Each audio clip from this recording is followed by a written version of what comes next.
내비게이션 308쪽. 갈라디아서 끼워 읽기. 아가야 그리스도 교회 개척 중에 기록한 갈라디아서.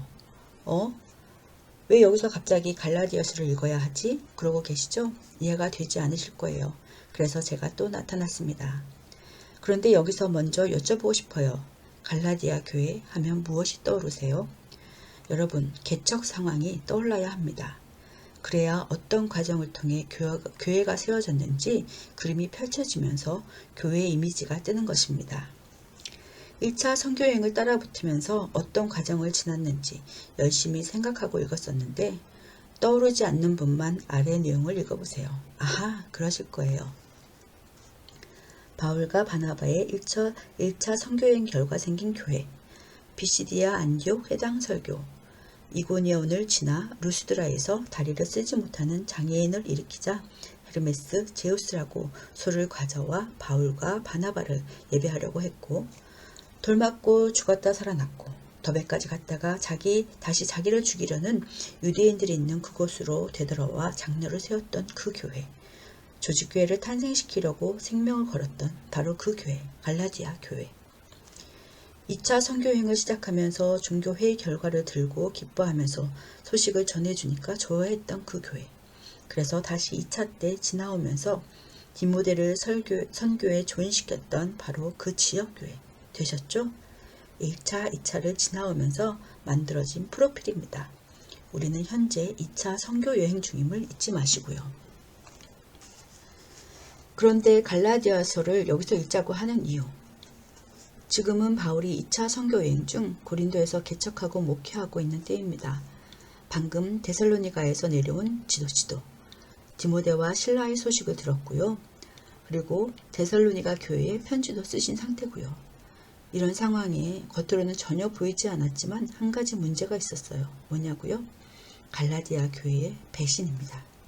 그것도 너무 짧은 시간에 갑자기 돌변해버린 상황입니다. 2차 여행 중 갈라디아 지방을 지나왔었잖아요. 디모데도 거기서 만났고 그 이후 빌립보, 데살로니가, 베레아, 아테네를 거쳐 지금 고린도에 와 있는 그 기간 언젠가 일어난 일입니다.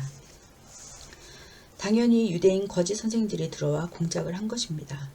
디모데와 실라가 마게도냐 지방에서 내려와 좋은 소식을 전해주어 데살로니가 교회를 생각하면 기뻤지만 갈라디아 교회를 생각하면 충격, 황당, 배신, 이런 가슴의 소용돌이가 자꾸 올라오는 상태임을 감안하셔야 합니다. 유대인들이 바울을 추적하고 있다는 사실은 이미 충분히 알고 있는 일입니다. 동족의 위험은 바울을 그림자처럼 따라다녔으니까요. 그런데 문제는 세워진 교회의 기둥을 무너뜨리는 것은 견딜 수 없습니다. 어쩌면 지난번 수리아 안디옥 교회에 파문을 던졌던 그 사람들이 그대로 들어왔는지도 모릅니다. 어쨌든 이번에는 또다시 1차 선교의 열매인 갈라디아 교회를 공격했습니다. 그 괘씸한 유대 선생들의 가르침이 바울의 가르침을 무너뜨리고 있습니다. 바울을 배신하는 무리들이 교회 내에 일어났습니다. 이 거짓 사도들을 생각만 해도 바울은 혈압이 오릅니다. 자초지종을 더 자세히 보면 이렇습니다. 2차 선교여행을 막 시작하면서 갈라디아 지방을 지나며 디모데를 합류시키던 그때만 해도 교회가 든든해져 가고 수가 날마다 늘어갔다고 했습니다. 예수님을 믿으면 율법 지키는 것과 상관없이 구원을 얻는다는 총회 공문서를 받아들고 그들이 좋아했었습니다. 바울 일행은 여러 도시를 두루다니면서 예루살렘에 있는 사도들과 장로들이 정한 규정들을 사람에게 전해주어서 지키게 했습니다. 교회들은 그 믿음이 점점 더 튼튼해지고 구수가 나날이 늘어갔다고 성경은 말합니다. 그 말이 무슨 말이겠습니까? 그때만 해도 교회가 괜찮았고 바울을 영접했고 부흥일로였다는 뜻입니다.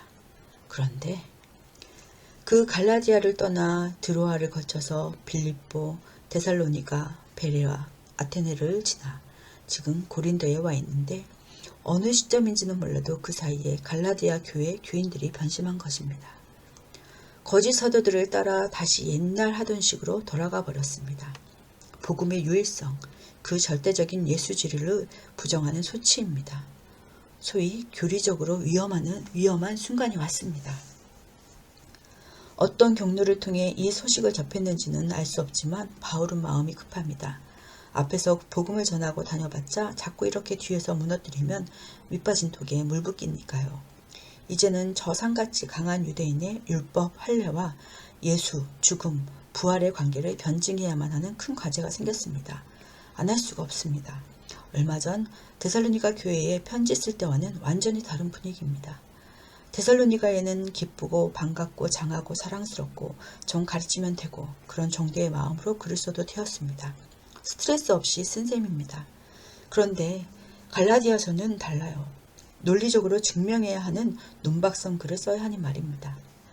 수리아 안디옥 교회 같은 교회 거는 직접 예루살렘 본부로 가서 해결하자 이렇게 문제를 풀었지만 이번 갈라디아 교회 거는 편지를 써서 논증해야 하는 상황이 되었습니다.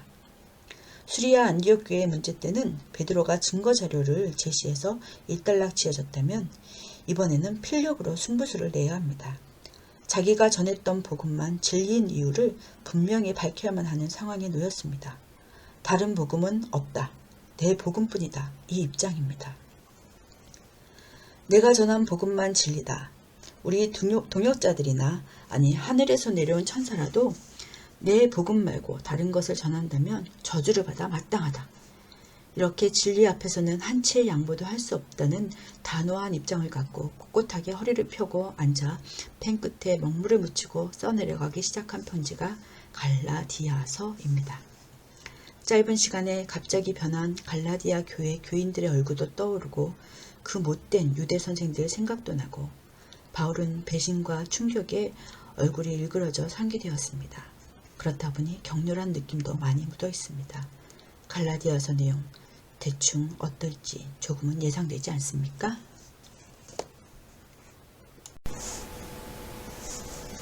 내비게이션 311쪽 9가 2차로 빌립보, 데살로니가, 고린도 교회 개처. 갈라디아서 1장에서 2장. 내가 전한 복음만 진리입니다. 왜 그런지 변증하고 간증할 수 있습니다. 갈라디아서 1장 1절에서 10절. 인사하자마자 다짜고짜 변신한 얘기로 돌진. 그 사람들은 거짓 사도이고 내가 진짜 사도다. 점잖은 인사말로 시작되지 않는다. 처음부터 바울의 급한 흥분이 묻어난다. 자기의 사도성부터 부각시키는 것을 보라. 나 하나님이 시켜서 사도가 된 사람입니다. 진짜입니다. 하는 느낌이 서려있다. 내가 누구인가? 바울 앞에 붙는 수식어도 확인해보라. 정황하고 굉장하다. 다짜고짜 그 얘기. 나 정말 놀랬다. 그럴 수 있는가? 그렇게 빨리 배신을? 교란시켜서 배신하게 만든 유대 선생들을 저주하는 것을 보라. 얼마나 흥분되어 있는가. 그 사람들은 복음을 왜곡시키려는 것이다. 그 누구도 우리가 전한 복음 외에 다른 것을 전하면 저주를 받을지어다. 이런 당찬 확신으로 시작한다. 성경 갈라디아서 1장 1절에서 10절. 사람에게서 난 것도 아니요 사람으로 말미암은 것도 아니요 오직 예수 그리스도와 그를 죽은 자 가운데서 살리신 하나님 아버지로 말미암아 사도된 바울은 함께 있는 모든 형제와 더불어 갈라디아 여러 교회들에게 우리 하나님 아버지와 주 예수 그리스도로부터 은혜와 평강이 있기를 원하노라. 그리스도께서 하나님 곧 우리 아버지의 뜻을 따라 이 악한 세대에서 우리를 건지시려고 우리 죄를 대속하기 위하여 자기 몸을 주셨으니 영광이 그에게 세세토록 있을지어다. 아멘. 그리스도의 은혜로 너희를 부르신 이를 이같이 속기 떠나 다른 복음을 따르는 것을 내가 이상하게 여기노라. 다른 복음은 없나니 다만 어떤 사람들이 너희를 교란하여 그리스도의 복음을 변하게 하려 함이라.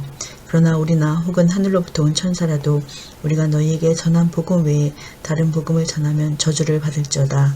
우리가 전에 말할거니와 내가 지금 다시 말하노니 만일 누구든지 너희가 받은 것 외에 다른 복음을 전하면 저주를 받을지어다. 이제 내가 사람들에게 좋게 하랴 하나님께 좋게 하랴 사람들에게 기쁨을 구하랴 내가 지금까지 사람들의 기쁨을 구하였다면 그리스도의 종이 아니니라. 아멘. 갈라디아서 1장 11절에서 2장 10절. 내 과거를 보십시오. 내 복음이 진짜라고 변증하지 않습니까? 사람에게서 받은 것도 배운 것도 아니고 예수 그리스도께서 나타나셔서 직접 주신 것이니 내가 전한 복음이 진짜라는 주장을 한다. 어떻게 받았냐고요? 말해볼까요? 하면서 오늘 때다 보니 간증이 되어버린다. 이 부분부터 2장까지 읽어보면 1차 선교여행 이후 종교회의까지의 바울 행적의 풀스토리가 있다. 바울이 직접 하고 있는 자기에게는 바울이라는 사람의 과거를 알게 해주는 보고이다. 변증하느라 자기 과거를 털어놓게 돼서 우리는 바울의 초창기 행적을 알게 된 셈이다. 성경 갈라디아서 1장 11절에서 2장 10절. 형제들아, 내가 너희에게 알게 하노니 내가 전한 복음은 사람의 뜻을 따라 된 것이 아니니라. 이는 내가 사람에게서 받은 것도 아니요 배운 것도 아니요 오직 예수 그리스도의 계시로 말미암은 것이라. 내가 이전에 유대교회에 있을 때에 행한 일을 너희가 들었거니와 하나님의 교회를 심히 박해하여 멸하고 내가 내 동족 중 여러 영갑자보다 유대교를 지나치게 믿어 내 조상의 전통에 대하여 더욱 열심히 있었으나 그러나 내 어머니의 태로부터 나를 택정하시고 그의 은혜로 나를 부르시니가 그의 아들을 이방에 전하기 위하여 그를 내 속에서 나타나시기를 기뻐하셨을 때에 내가 곧 혈육과 의논하지 아니하고 또 나보다 먼저 사도된 자들을 만나려고 예루살렘으로 가지 아니하고 아라비아로 갔다가 다시 다메섹으로 돌아갔노라. 그 후 3년 만에 내가 게바를 방문하려고 예루살렘에 올라가서 그와 함께 15일을 머무는 동안 주의 형제 야고보 외에 다른 사도들을 보지 못하였노라. 보라, 내가 너에게 쓰는 것은 하나님 앞에서 거짓말이 아니로다. 그 해에 내가 수리아와 길리기아 지방에 이르렀으나 그리스도 안에 있는 유대의 교회들이 나를 얼굴로는 알지 못하고 다만 우리를 박해하던 자가 전에 멸하려던 그 믿음을 지금 전한다 함을 듣고 나로 말미암아 하나님께 영광을 돌리니라. 14년 후에 내가 바나바와 함께 디도를 데리고 다시 예루살렘에 올라간다니 계시를 따라 올라가 내가 이방 가운데서 전파하는 복음을 그들에게 제시하되 유력한 자들에게 사사로이 한 것은 내가 다름질하는 것이나 다름질한 것이 헛되지 않게 하려 함이라. 그러나 나와 함께 있는 헬라인 디도까지도 억지로 할례를 받게 하지 아니하였으니 이는 가만히 들어온 거짓 형제들 때문이라. 그들이 가만히 들어온 것은 그리스도 예수 안에서 우리가 가진 자유를 엿보고 우리를 종으로 삼고자 함이로되 그들에게 우리가 한시도 복장하지 아니하였으니 이는 복음의 진리가 항상 너희 가운데 있게 하려 함이라. 유력하다는 이들 중에 본래 어떤 이들이든지 내게 상관이 없으며 하나님은 사람을 외모로 취하지 아니하시나니 저 유력한 이들은 내게 의무를 더하여 준 것이었고 도리어 그들은 내가 무할례자에게 복음 전함을 맡은 것이 베드로가 할례자에게 맡은과 같은 것을 보았고 베드로에게 역사하사 그를 할례자의 사도로 삼으시니가 또한 내게 역사하사 나를 이방인의 사도로 삼으셨느니라. 또 기둥같이 여기는 야고보와 게바와 요한도 내게 주신 은혜를 알므로 나와 바나바에게 친교의 약수를 하였으니 우리는 이방인에게로 그들은 할례자에게로 가게 하려 함이라. 다만 우리에게 가난한 자들을 기억하도록 부탁하였으니 이것은 나도 본래부터 힘써 행하여 왔노라. 아멘. 갈라디아서 2장 11절에서 14절. 바울의 얘기를 듣다 보니 총회 이후 베드로 바나바와 부딪히게 된 부분까지 흘러왔다. 기억을 더듬어 보세요. 2차 선교여행 떠나기 전 양념으로 끼워 읽었던 부분이죠. 수리아 안디옥 교회에서 있었던 이 창피한 일을 지금 갈라디아 교회 고인들에게 폭로하고 있는 셈이다. 더군다나 그 위대한 수장 베드로를 모든 사람이 읽으라고 보내는 공적인 편지에서. 성경 갈라디아서 2장 11절에서 14절. 게바가 안디옥에 이르렀을 때에 책망받을 일이 있기로 내가 그를 대면하여 책망하였노라. 야고보에게서 온 어떤 이들이 이르기 전에 게바가 이방인과 함께 먹다가 그들이 오매 그가 할례자들을 두려워하여 떠나 물러가매 남은 유대인들도 그와 같이 외식하므로 바나바도 그들의 외식에 유혹되었느니라. 그러므로 나는 그들이 복음의 진리를 따라 바르게 행하지 아니함을 보고 모든 자 앞에서 게바에게 이르되 내가 유대인으로서 이방인을 따르고 유대인답게 살지 아니하면서 어찌하여 억지로 이방인을 유대인답게 살게 하려느냐 하였노라. 갈라디아서 나머지 부분을 잘 읽으려면 베드로를 면책한 사건부터 시작해야. 동역자, 그것도 예루살렘 모교의 최고 리더로서 당시 하늘처럼 신뢰하는 베드로를 이렇게 인신공격해도 되는 일입니까? 많은 사람이 보는 앞에서 질책하는 말을 고스란히 남겼습니다. 자기가 했던 말이니까 그대로 기록해놨습니다. 심지어 우리까지 알게 됐습니다. 당신은 유대인으로서 유대인처럼 행동하지 않고 어찌하여 그 경멸하는 이방인에게 유대 사람처럼 되라고 강요하는 겁니까?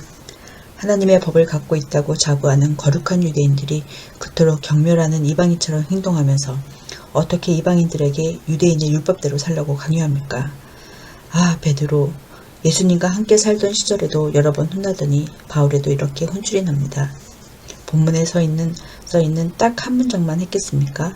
사실은 그 다음 2장 15절부터 시작되는 갈라디아서의 편지의 중요 핵심 내용이 그 이후 연속선상에서 이어지는 내용 아닙니까?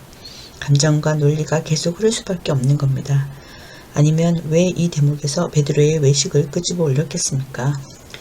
갈라디아 교회를 교란시키는 거짓 유대 선생들이나 베드로의 그 행동은 어떤 면에서 통하기 때문에 연결시키는 것 아니겠습니까? 베드로에게 갈라디아 교회 교인들에게도 하고 싶은 말입니다. 추측하건대 바울의 속생각은 이런 것 같습니다. 어디까지나 추측이지만 의미는 맞습니다. 베드로 사도여, 수리아 안디옥 교회, 우리 교회에 오신 이유가 뭐요? 우리 교회를 뒤흔들어 놓은 유대인 일당들이 맞는지, 내가 전한 복음이 맞는지 가려내기 위해서 종교회의를 하고 나서 최고 어르신께서 시찰하려고 오신 것 아닙니까? 이방인들도 율법을 지켜야 한다는 유대인들의 주장은 구원과는 무관하다고 말해주러 온 것 아닙니까? 여기 우리 수리아 안디옥 교회에서 그 문제가 생겼기 때문에 여기까지 방문해 주신 것 아닙니까? 그동안 바나바와 제가 목회온 이방인 교회이니 한 번쯤은 방문하고 싶으셨을 것이고 우리도 반갑게 맞이하지 않았습니까? 그런데 우리 교인들이 대접하겠다고 정성껏 차린 식사 자리를 그렇게 황망스럽게 나가셔야 하오? 그럼 여기 앉아서 식사하던 교인들은 뭐가 됩니까? 공문서 편지를 써보낸 것이 부끄럽지 않소? 편지를 받아들고 좋아했던 우리 교인들이 지금 이런 취급을 받고 도대체 어떻게 생각할지 교회 리더로서 심히 괴롭소이다. 예루살렘까지 갔다 온 보람이 무엇이며 예루살렘 종교회에서 당신이 고넬료를 운운하면서 이방인 입장에서 발언해 주었던 것이 무슨 의미가 있어? 예루살렘 총회를 하지나 말고 이방인에게 보내는 편지를 보내지나 말지. 이 현장에서 당한 우리 교인들을 내가 어떻게 수습해야 한단 말이오. 내 입장을 상상할 수 있어? 당신이 식사 자리를 뜨자 바나바같이 쫓아나가니 함께 식사하던 이방인들이 그래도 수리아 안디옥 교회로서는 대표급 장로들인데 얼마나 무안했겠는지 생각해봤소? 식사하다 말고 그 썰렁하고 이상한 분위기를 왜 우리 교인들이 당해야 하오? 그것도 다른 사람이 아닌 베드로한테서 말이오. 바나바 행동도 이해할 수는 없어요. 물론 주빈이 자리를 뜨니 호스트 입장에서 쫓아갈 수밖에 없었겠지만 아무리 생각해도 섭섭하오. 여기까지 2장 14절. 여기부터 15절로 진입. 아래 내용 우리가 공부해온 신약의 내용과 섞어서 생각해 봅시다. 여기가 중요해요. 로마서도 이해해야 하거든요. 같은 논지거든요. 도대체 율법이 뭐요? 율법이 하는 일이 뭐길래 이러시는 거요? 너 이것도 못하고 저것도 못하고 이것도 틀렸고 저것도 틀렸고 그러니 죄인이다. 이것 아니오? 율법 앞에서는 끽소리 못하고 죽은 듯이 있어야 하는 죄인이란 말이오. 유대인이나 헬라인이나 모두 다 말이오. 그 의미를 모르겠소? 이런 율법과 어떻게 더 이상 관계를 할 수 있겠소? 우리가 애를 써봐도 100% 다 못하지 않소? 우리가 율법의 요구를 다 들어주지 못하니 율법이 우리를 비웃는 것 아니오? 율법 아래서는 입 다물고 죽은 듯이 있는 게 상책이요? 율법 아래서 죽은 자란 말이오. 그러니 율법과 언제까지 그런 식으로 관계해야 한단 말이오. 율법 앞에서는 그렇게 꼼짝도 못하고 늘 주눅들어 살아야 되는 게 우리의 신세라면 도대체 그게 뭐요? 종의 신세요. 종, 자유자가 아니에요. 그렇다면 하나님이 그러라고 우리에게 율법을 주셨겠나 조용히 깊이 생각 좀 해보시라고요. 거기가 끝이요? 절망이 끝이요? 죽음이 끝이요? 심판이 끝이요? 아니라는 거요. 바로 거기서부터 새로 출발해야 하는 것 아니요? 그 사실을 깨닫는 것이 복이라고 우리 주께서 말씀하신 것 아니요? 율법 아래서는 죽은 줄 알고 바닥에 내려가 엎어져 있는 자가 심령이 가난한 자 아니요? 산상수훈이 무엇이요? 바로 그것 아니요? 세례 요한의 설교가 무엇이요? 바로 그것 아니요? 심판이다, 절망이다, 죽음이다, 율법대로 다 하지 못하는 너 하고 책망하는 그 소리가 세례 요한의 소리 아니었소? 율법의 역할이 이렇게 죄를 깨닫게 하는 것이란 말이오. 세례 요한 얘기나 우리 주님 얘기나 이렇게 율법에 대해서는 죽었다는 것을 아는 것이 곧 하나님에 대해서 살았다는 것이란 말이오. 오죽하면 예수께서 죄인을 좋아하셨겠소? 세리와 창기를 왜 친구라 하셨겠소? 바로 이것 아니요? 이 모순같은 진리, 패러독스. 나요? 나? 율법 아래서 죽었소. 그리스도와 함께 십자가에 못 박혀서 율법 아래서 죽었소. 난 죽었다고. 율법이 하는 일이 죽이는 일이지 않소. 율법이 원하는 대로 했다고. 율법이 죽으라 해서 죽었다고. 그런데 문제는 율법이 원하는 대로 해도 예수께서도 죽으셨다는 거요. 이게 핵심 아니요? 아니 예수께서 죽으실 이유가 있어? 그런데 죽으셨단 말이요. 율법이 죽으라니까 예수께서도 죽으신 거라고. 난 그래서 그걸 믿는 거지. 예수님이 죽으실 때 그 안에서 나도 죽었다고. 그러면 예수께서 부활하실 때 나도 그 안에서 덩달아 부활하는 거 아니냐 이 말이요. 예수 부활의 의미가 얼마나 논리적이요. 함께 죽고 함께 살고 이게 죄사함을 받게 하는 하나님의 지혜라 이 말이요. 어떤 사상과 논리 이상으로 빈틈없이 정확한 거 아니요? 연합. 죽었는데 산다. 맞소. 난 지금 살아있소. 이렇게 세상에 살아있다는 것은 내가 사는 게 아니요. 내 안에 그리스도께서 부활하셨기 때문에 나도 사는 것뿐이요.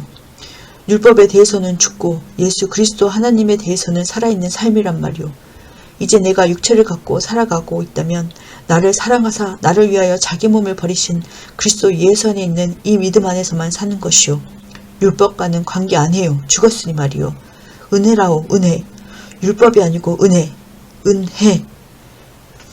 율법이 번쩍 들어서 내동쟁이 치니까 파산 송구한 사람들, 마태라든가 세리 창녀, 그들을 다시 번쩍 들어 안으시는 이 예수께서 하신 일이 율법의 일이요? 아니지 않소. 이런 것을 은혜라고 말하는 거요. 은혜. 그런데 왜 자꾸 그 율법으로 돌아가려고 하느냐 이 말이요. 내 말이 이해가 안 돼요? 가이드 일부러 위의 내용을 좀 흥분한 것처럼 써봤습니다. 나머지 갈라디아서를 이렇게 흥분한 상태에서 읽어야 하거든요. 그러면서도 감정적이지만은 않고 변증적이에요. 갈라디아서나 로마서 내용이 일맥상통하는데 결국은 한마디로 은혜를 율법에 대조하는 내용이랍니다. 실제 바울의 여정 속에서 이런 사건들이 생기니까 그 현장에서 말하지 않을 수 없어 말하게 된 변증이거든요. 기독교 진리 정말 대단하지 않습니까? 구약을 알고 있던 사람으로서 예수 사건을 이런 식으로 논리화 변증화했다는 것이 바울의 실력입니다. 자, 이제 우리도 읽어봅시다. 이방인 때문에 저렇게 바울 선생님이 해놓으셔서 우리도 덕을 보고 있는 겁니다. 열심히 싸우신 겁니다. 유대인과 이방인 사이에 막힌 담을 허느라고. 깊이 생각하며 읽읍시다. 현장송에서 읽읍시다. 딱딱한 내용이지만 의미를 곱씹으며 읽다가 은혜 때문에 통곡이 나오면 좋겠습니다. 아하자.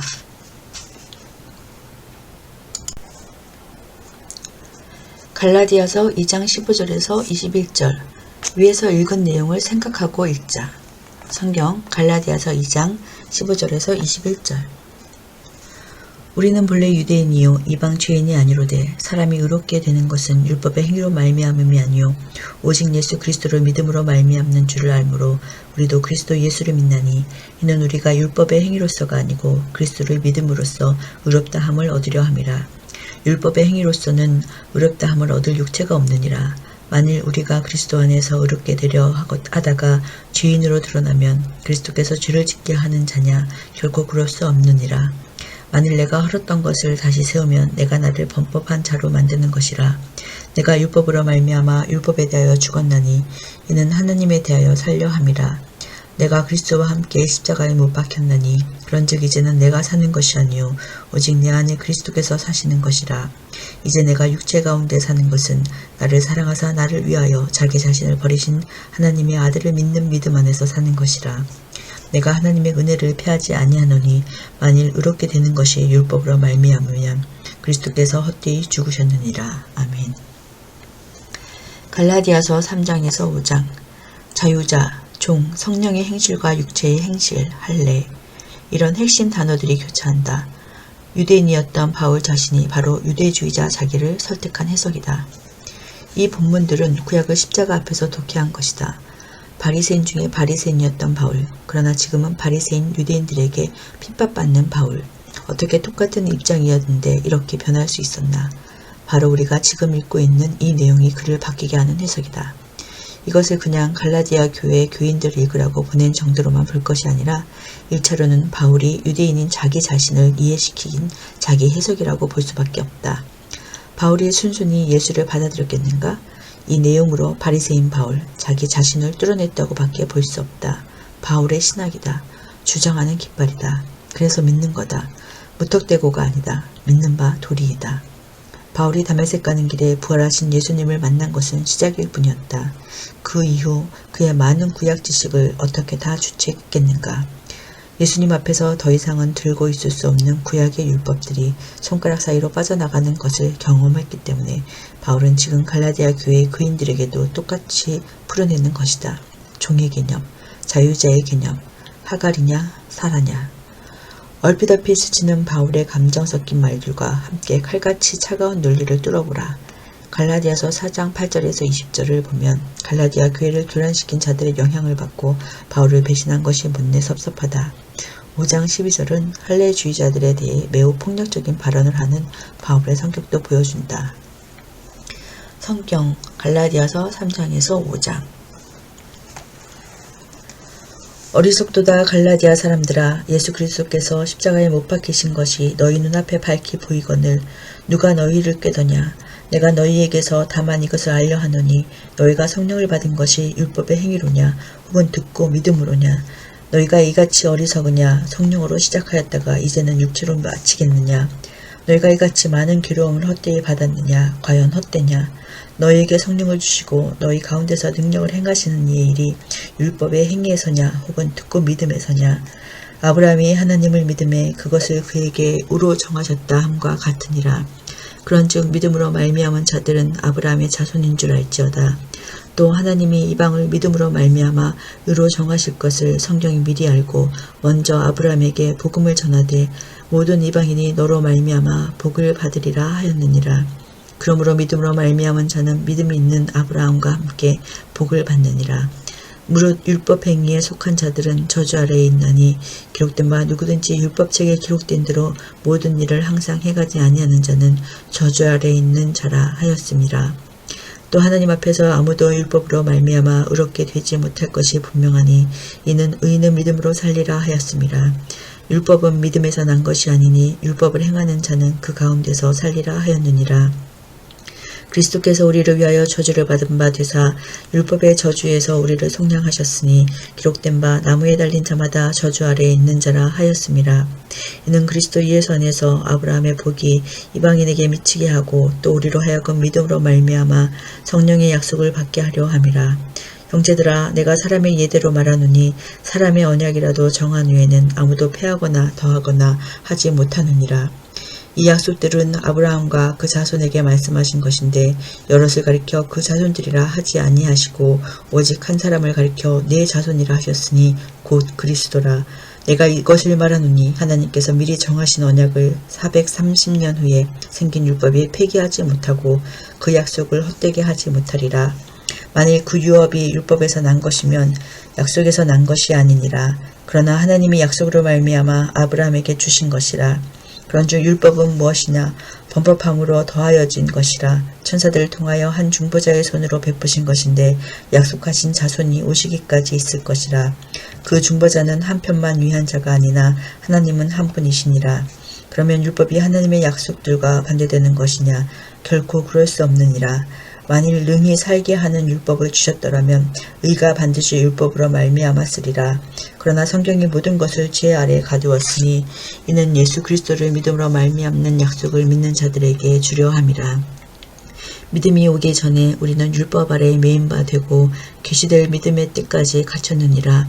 이것이 율법이 우리를 그리스도께로 인도하는 초등교사가 되어 우리로 하여금 믿음으로 말미암아 의롭다 함을 얻게 하려 함이라. 믿음이 온 후로는 우리가 초등교사 아래에 있지 아니하도다. 너희가 다 믿음으로 말미암아 그리스도 예수 안에서 하나님의 아들이 되었으니 누구든지 그리스도와 합하기 위하여 세례를 받은 자는 그리스도로 옷 입었느니라. 너희는 유대인이나 헬라인이나 종이나 자유인이나 남자나 여자나 다 그리스도 예수 안에서 하나이니라. 너희가 그리스도의 것이면 곧 아브라함의 자손이요 약속대로 유업을 이을 자니라. 내가 또 말하노니 유업을 이을 자가 모든 것의 주인이나 어렸을 동안에는 종과 다름이 없어서 그 아버지가 정한 때까지 후견인과 청지기 아래에 있나니 이와 같이 우리도 어렸을 때 이 세상의 초등학문 아래에 있어서 종노릇하였더니 내가 자매 하나님이 그 아들을 보내사 여자에게서 나게 하시고 율법 아래에 나게 하신 것은 율법 아래에 있는 자들을 성령하시고 우리로 아들의 명분을 얻게 하려 하심이라. 너희가 아들이므로 하나님이 그 아들의 영을 우리 마음 가운데 보내사 아빠 아버지라 부르게 하셨느니라. 그러므로 내가 이후로는 종이 아니요 아들이니 아들이면 하나님으로 말미암아 유업을 받을 자니라. 그러나 너희가 그때에는 하나님을 알지 못하여 본질상 하나님이 아닌 자들에게 종노릇 하였더니 이제는 너희가 하나님을 알 뿐 아니라 더욱이 하나님이 아신 바 되었거늘 어찌하여 다시 약하고 천박한 초등학문으로 돌아가서 다시 그들에게 종노릇 하려 하느냐. 너희가 날과 달과 절기와 해를 삼가 지키니 내가 너희를 위하여 수고한 것이 헛될까 두려워하노라. 형제들아, 내가 너희와 같이 되었은즉 너희도 나와 같이 되기를 구하노라. 너희가 내게 해롭게 하지 아니하였느니라. 내가 처음에 육체의 약함으로 말미암아 너희에게 복음을 전한 것을 너희가 아는 바라. 너희를 시험하는 것이 내 육체에 있으되 이것을 너희가 업신여기지도 아니하며 버리지도 아니하고 오직 나를 하나님의 천사와 같이 또는 그리스도 예수와 같이 영접하였도다. 너희의 복이 지금 어디 있느냐. 내가 너희에게 증언하노니 너희가 할 수만 있었더라면 너희의 눈이라도 빼어 나에게 주었으리라. 그런즉 내가 너희에게 참된 말을 함으로 원수가 되었느냐. 그들이 너희에게 대하여 열심내는 것은 좋은 뜻이 아니요 오직 너희를 이간시켜 너희로 그들에게 대하여 열심을 내게 하려 함이라. 좋은 일에 대하여 열심으로 사모함을 받음은 내가 너희를 대하였을 때뿐 아니라 언제든지 좋으니라.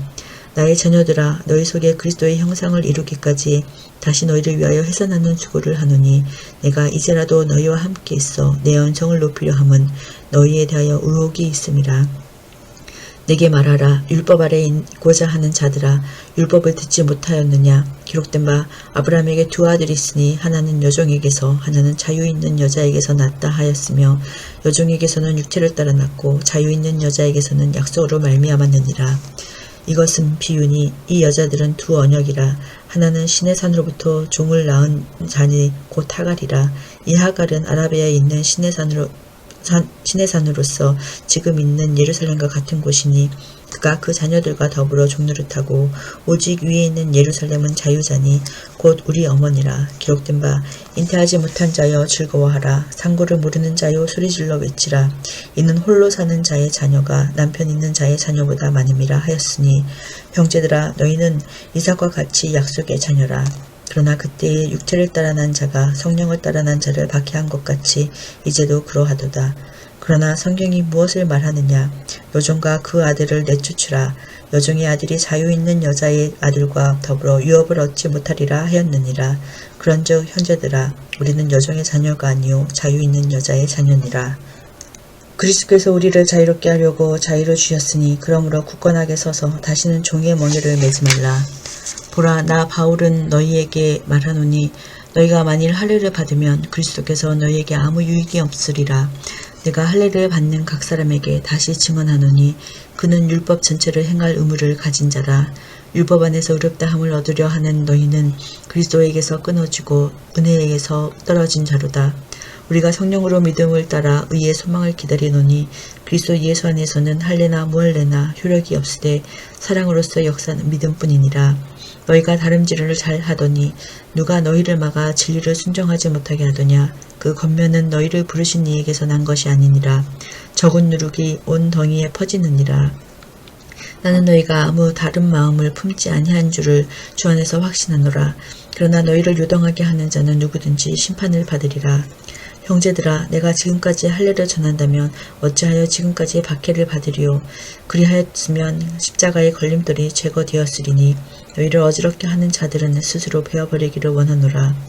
형제들아, 너희가 자유를 위하여 부르심을 입었으나 그러나 그 자유로 육체의 기회를 삼지 말고 오직 사랑으로 서로 종노릇하라.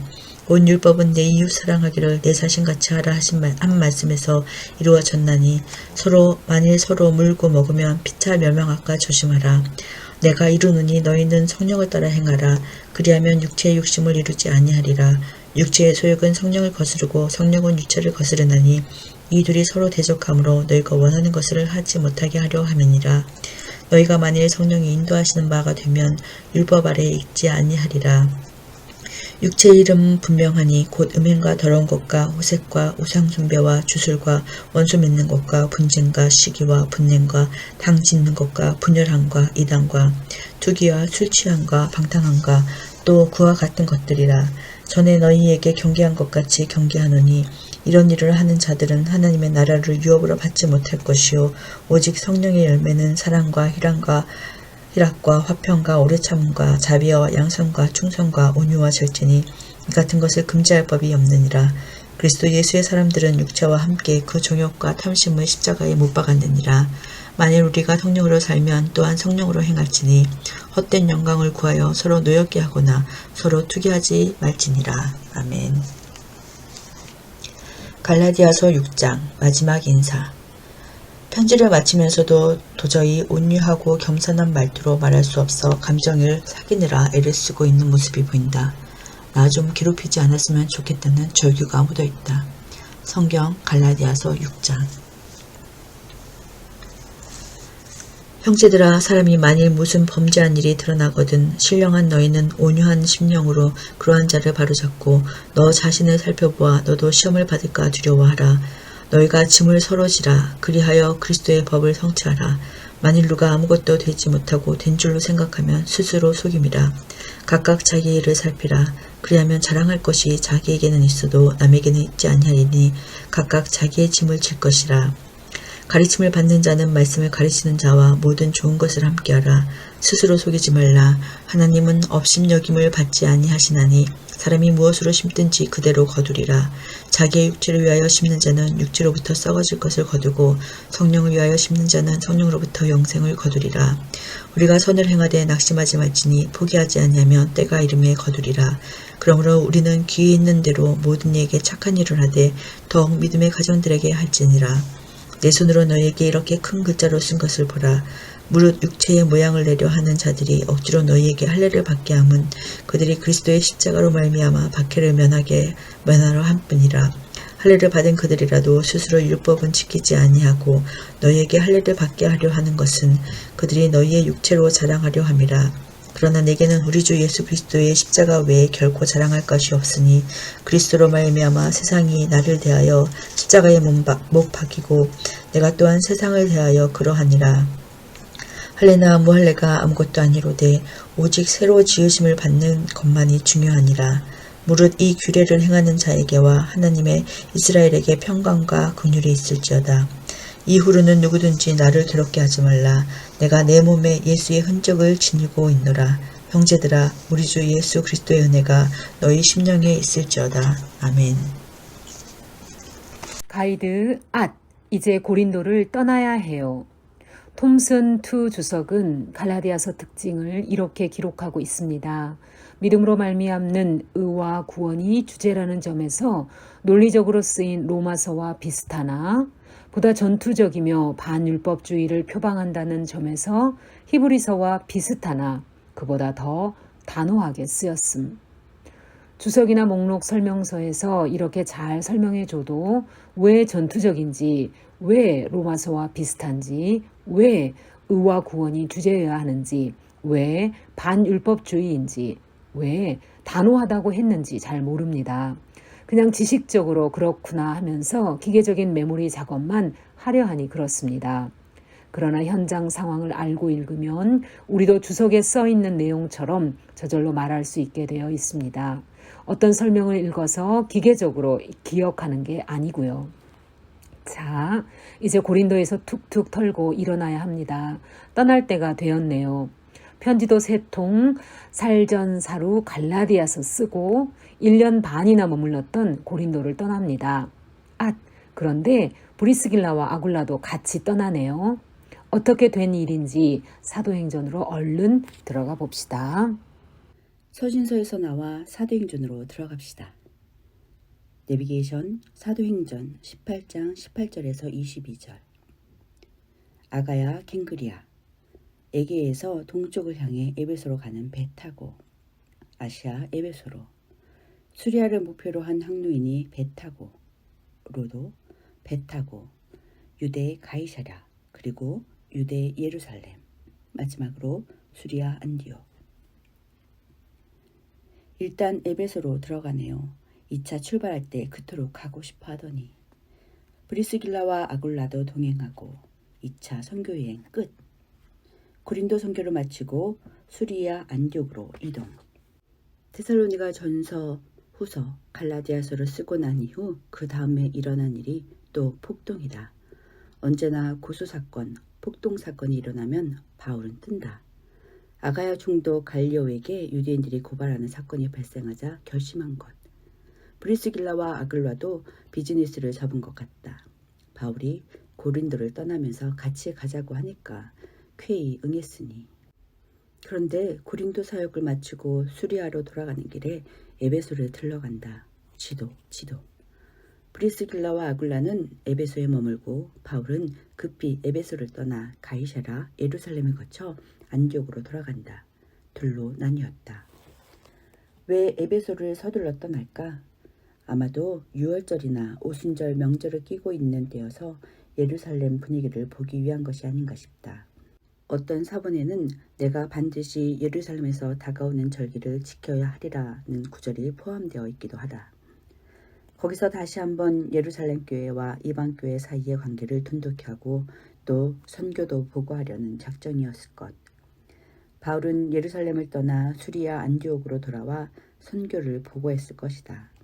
그리고 다시 3차 선교 여행을 준비한다.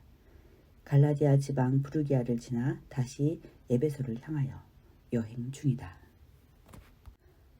성경 사도행전 18장 18절에서 22절.